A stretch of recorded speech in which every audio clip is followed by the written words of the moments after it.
Well, hello and welcome once again to the song descriptions from my kitchen, the scene, of course, of the digital busking sessions that we did over the lockdown. And on to song number 4. And this song is a Little Angel song, another one. Way back, way back, one of the first songs we wrote. Well, actually, it was one of the songs that kind of got us in the public eye and went on our 87 EP. It is, of course, Reach For Me. Now, that song was played live when we were in that era, you know, that period when we kind of came from those Mr. Thrud days, from those cassettes, and we ended up recording versions of a couple of those songs onto the 87 EP, which then ended up being Too Posh to Mosh, of course.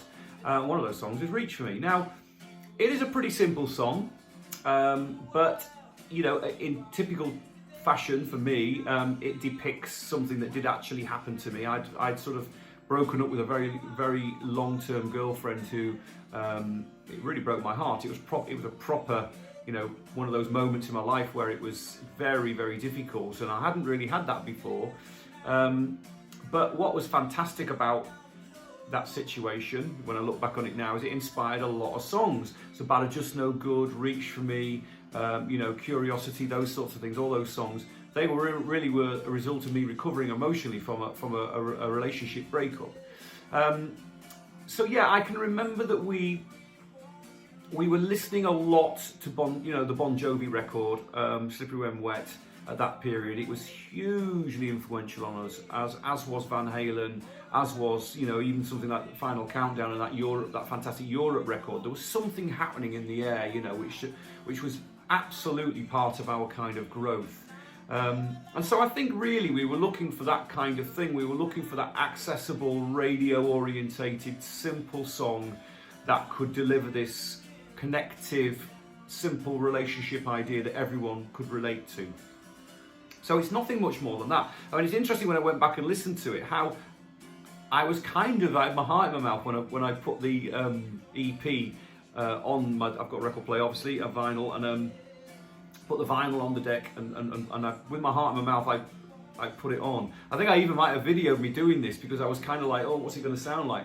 But strangely, it really stood up, you know, and maybe that's not strange at all, you know, we were really enthusiastic, and we had a great engineer, the great Roy Neve in Hull Studios, Fairview Studios, and Roy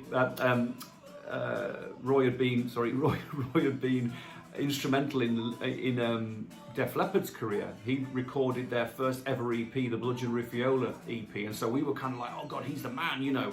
And he was also local to us, of course, because it's only Hull.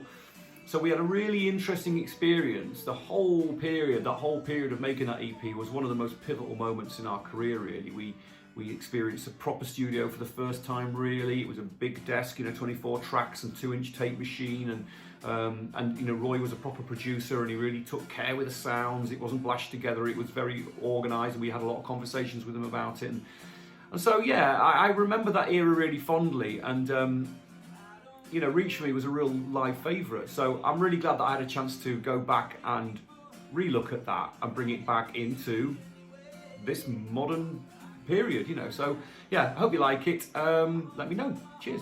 It's alright, people say.